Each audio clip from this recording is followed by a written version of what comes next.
Hai semuanya, bagaimana kabar kalian pada hari ini? Semoga selalu dalam keadaan baik, dan semoga pandemi ini cepat berlalu. Perkenalkan, nama saya Iko Priyasa. Saya merupakan salah satu mahasiswa dari Fakultas Kedokteran Hewan Universitas Udayana, program studi Sarjana Pendidikan Dokter Hewan. Saya merupakan mahasiswa dari angkatan 2021 dengan NIM terakhir 105. Saya berasal dari kelas C. Nah, pada video ini, saya akan menjelaskan tentang pertumbuhan bakteri. Video ini ditunjukkan untuk memenuhi tugas dalam mata kuliah Bakteriologi dan Mikologi Fakultas Kedokteran Hewan Universitas Udayana. Sebelum saya menjelaskan materi tentang pertumbuhan bakteri, saya sedikit menjelaskan tentang bakteri. Bakteri adalah mikroorganisme bersel satu yang diklasifikasikan pada tingkat domain dan digolongkan sebagai makhluk hidup prokariota. Artinya, bakteri adalah makhluk hidup yang tidak memiliki membran inti sel. Nah, teman-teman bisa melihat berbagai bentuk bakteri pada gambar di bawahnya. Nah, pada gambar di atas saya ini merupakan gambar dari bakteri. Nah, di bagian A merupakan bagian dari bakteri yang panjang, yang sekilas mirip seperti ekor tikus. Nah, bagian ini disebut dengan flagella. Nah, flagella ini berfungsi sebagai alat gerak bakteri. Nah, di bagian B, teman-teman bisa melihat berbentuk seperti rambut atau bisa kita bilang bulu yang bentuknya mirip seperti gaya rambut orang metal. Nah, pada bagian B ini disebut dengan pili. Nah, pili ini merupakan bagian dari bakteri yang berfungsi untuk menghubungkan bakteri yang satu dengan bakteri yang lainnya. Nah, pili ini juga berfungsi untuk sebagai alat konjugasi pada bakteri. Nah, inilah gambar dari struktur bakteri. Saya akan menjelaskan struktur bakteri dari luar sampai ke dalam. Yang pertama adalah flagella. Flagella adalah bagian dari bakteri yang bentuknya seperti ekor tikus yang fungsinya untuk sebagai alat gerak bakteri. Yang kedua adalah pili. Pili adalah bagian dari bakteri yang bentuknya seperti bulu atau rambut yang fungsinya untuk melekatkan bakteri yang satu dengan bakteri yang lain, dan juga sebagai alat konjugasi. Yang ketiga adalah kapsul. Kapsul merupakan lapisan glikolisis yang mengelilingi sel agar sel terlindungi dari dehidrasi dan tidak mudah terfagositosis oleh sel inang. Yang keempat adalah dinding sel. Dinding sel adalah lapisan yang kompleks yang berfungsi memberikan bentuk pada bakteri.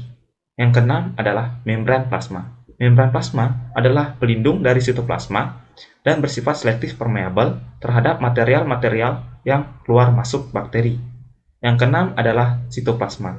Sitoplasma adalah bagian yang terbungkus membran plasma. Sitoplasma juga berfungsi sebagai tempat penyimpanan bahan-bahan kimia seperti enzim, ion, gula, lemak, dan protein. Yang ketujuh adalah ribosom. Ribosom adalah organel padat dan kecil yang berfungsi sebagai tempat sintesis protein. Yang ke-8 adalah plasmid. Nah, plasmid ini adalah DNA berserat ganda yang bentuknya seperti lingkaran yang mempunyai kemampuan bereplikasi tanpa tergantung dari replikasi kromosom. Nah, yang ke-9 adalah kromosom. Nah, kromosom ini merupakan bagian dari bakteri yang berupa DNA sirkuler berbentuk lingkaran yang mengandung seluruh materi genetik. Nah, kita akan masuk ke materi pertumbuhan bakteri. Nah, pertumbuhan bakteri adalah proses yang kompleks yang melibatkan banyak reaksi seperti reaksi anabolik dan reaksi katabolik. Nah, pertumbuhan bakteri merupakan proses reproduksi aseksual menggunakan cara pembelahan sel di mana bakteri menjadi dua sel anak. Jadi, bakteri itu membelah sel menjadi dua sel anak. Jadi, satu bakteri akan membelah menjadi dua sel bakteri, dua sel bakteri akan membelah jadi 4 sel bakteri akan membelah menjadi 8 menjadi 16, dan seterusnya. Seperti gambar yang ada di samping. Ada yang ada di atas saya ini. Nah, bakteri merupakan organisme uniseluler, umumnya tidak berklorofil dan tidak memiliki membran inti sel. Baik, kita masuk ke faktor pertumbuhan bakteri. Yang pertama adalah nutrien. Nutrien atau zat makanan yang digunakan untuk pertumbuhan bakteri harus mengandung sumber karbon, sumber nitrogen, sumber mineral seperti sulfur dan fosfat, dan faktor-faktor pertumbuhan yang meliputi asam amino, urin, pirimidin, dan vitamin. Nah, persyaratan untuk pertumbuhan bakteri beraneka ragam sesuai dengan jenis bakteri tersebut. Nah, beberapa bakteri dapat memperbanyak diri pada berbagai jenis nutrisi, sedangkan bakteri yang lainnya mempunyai kekhususan dan hanya membutuhkan jenis nutrisi tertentu untuk pertumbuhannya. Yang kedua adalah suhu. Nah, suhu optimal untuk pertumbuhan bagi bakteri sangat bervariasi, tergantung jenis bakteri itu sendiri. Nah, pada suhu yang tepat atau suhu optimal, sel bakteri dapat memperbanyak diri dan pertumbuhannya pun dengan sangat cepat. Sedangkan pada suhu yang rendah atau suhu yang sangat tinggi, masih dapat memperbanyak diri, tetapi jumlah pertumbuhannya itu masih kecil atau belum bagus itu, belum cepat pertumbuhannya. Nah, pertumbuhan pada suhu yang rendah dan tinggi ini, pertumbuhannya tidak secepat pada suhu optimal pada bakteri. Nah, ada jenis-jenis bakteri berdasarkan suhu pertumbuhannya. Yang pertama adalah psikofilik. Nah, bakteri psikofilik ini tumbuh pada suhu minus 5 derajat Celcius sampai dengan 30 derajat Celcius dengan suhu optimumnya 10 derajat Celcius sampai dengan 20 derajat Celcius. Yang kedua ada bakteri mesofilik. Nah, bakteri ini akan tumbuh pada suhu 10 derajat Celcius sampai 45 derajat Celcius dengan suhu optimumnya yaitu 20 derajat Celcius sampai dengan 40 derajat Celcius. Yang ketiga ada bakteri termofilik. Nah, bakteri ini tumbuh pada suhu 25 derajat Celcius sampai dengan 80 derajat Celcius. Bakteri ini memiliki suhu optimum 50 derajat Celcius sampai dengan 60 derajat Celcius. Nah, suhu optimum biasanya mencerminkan lingkungan normal bakteri tersebut. Oleh karena itu, bakteri yang patogen akan tumbuh pada suhu 30 derajat Celcius. Yang ketiga adalah kelembapan. Kelembapan sangat penting untuk pertumbuhan bakteri. Bakteri membutuhkan kelembapan yang tinggi untuk tumbuh. Pada umumnya, pertumbuhan bakteri yang baik dibutuhkan kelembapan di atas 85%. Udara yang sangat kering dapat membunuh bakteri, tetapi kadar kelembapan minimum yang diperlukan untuk mendukung pertumbuhan bakteri bukanlah merupakan nilai yang pasti. Kandungan air atau kelembapan yang tinggi atau kelembapan yang terjadi dan tersedia bukanlah total kelembapan yang ada dan juga mempengaruhi pertumbuhan bakteri. Yang keempat adalah pencahayaan. Nah, cahaya yang berasal dari sinar matahari dapat mempengaruhi pertumbuhan bakteri. Bakteri lebih menyukai kondisi gelap untuk tumbuh, karena terdapatnya sinar matahari secara langsung dapat menghambat pertumbuhan bakteri tersebut. Yang kelima ada oksigen. Kebutuhan oksigen pada bakteri tentu mencerminkan mekanisme yang digunakan untuk memenuhi kebutuhan energinya. Berdasarkan kebutuhan energi tersebut, bakteri dapat dipisahkan menjadi 5 kelompok. Yang pertama yaitu bakteri anaerob obligat, yakni bakteri yang tumbuh hanya dalam keadaan tekanan oksigen yang sangat rendah atau bisa dibilang tanpa adanya oksigen. Gitu. Yang kedua adalah anaerob toleran. Nah, bakteri anaerob toleran ini dapat tumbuh pada kondisi udara yang sedikit. Walaupun ada udara yang masuk sedikit, bakteri ini bisa tetap hidup gitu, tidak mati, dia masih bisa tumbuh. Nah, ada bakteri anaerob fakultatif yang ketiga. Artinya bakteri ini dapat tumbuh tanpa oksigen dan ada oksigen. Jadi dia itu walaupun ada oksigen dia bisa tumbuh, dan tanpa oksigen pun dia juga bisa tumbuh. Nah, yang keempat ada aerob obligat. Artinya bakteri yang membutuhkan oksigen yang tinggi untuk pertumbuhannya. Yang kelima adalah bakteri mikroaerofilik. Nah, bakteri ini Bakteri ini hanya bisa tumbuh pada kondisi oksigen yang rendah. Tekanan yang tinggi dapat menghambat pertumbuhannya. Maksudnya tekanan oksigen yang tinggi dapat menghambat pertumbuhannya.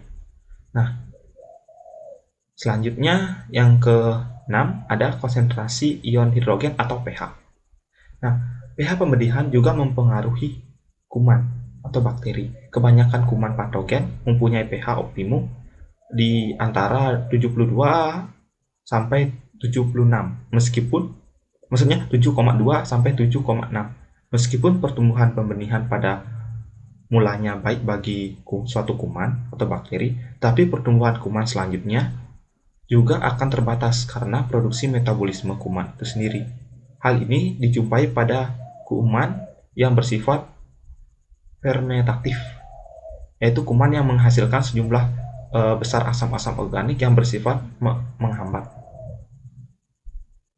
Nah, yang terakhir ada tekanan osmotik. Nah, suatu tekanan osmotik dapat sangat mempengaruhi bakteri.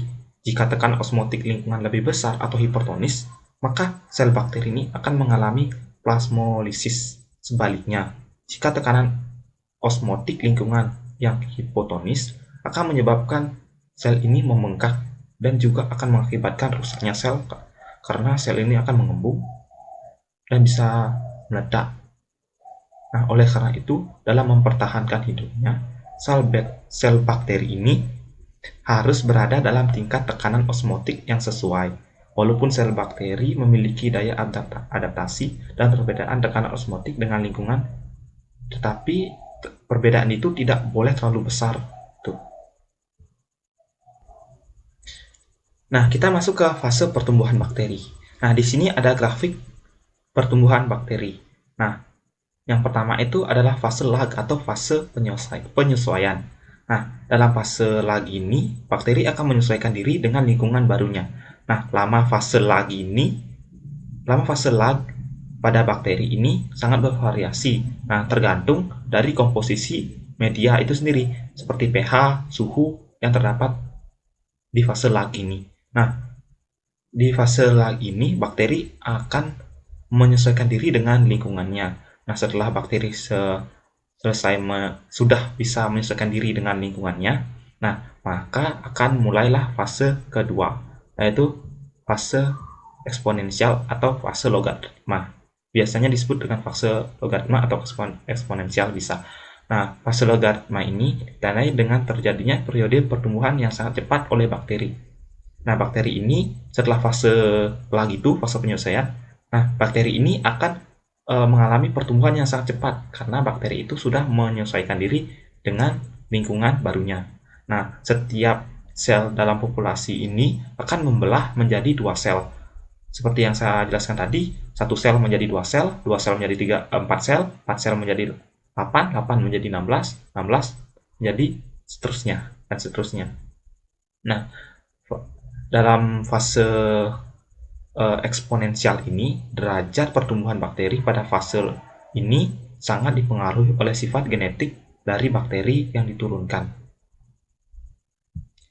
Nah, fase eksponensial ini selanjutnya akan mengalami fase stasioner, yaitu fase ketiga. Nah, fase stasioner ini terjadi saat laju pertumbuhan bakteri sama dengan laju kematiannya. Jadi, bakteri yang tumbuh dengan bakteri yang mati itu sama. Maksudnya, misalnya 5 bakteri yang mati, 5 bakteri yang tumbuh. Katakanlah seperti itu. Nah, sehingga jumlah keseluruhan bakteri bisa tetap atau seimbang. Nah, keseimbangan jumlah keseluruhan bakteri ini terjadi karena pengurangan derajat pembelahan selnya. Karena bakteri itu akan menghasilkan sesuatu yang toksik atau produk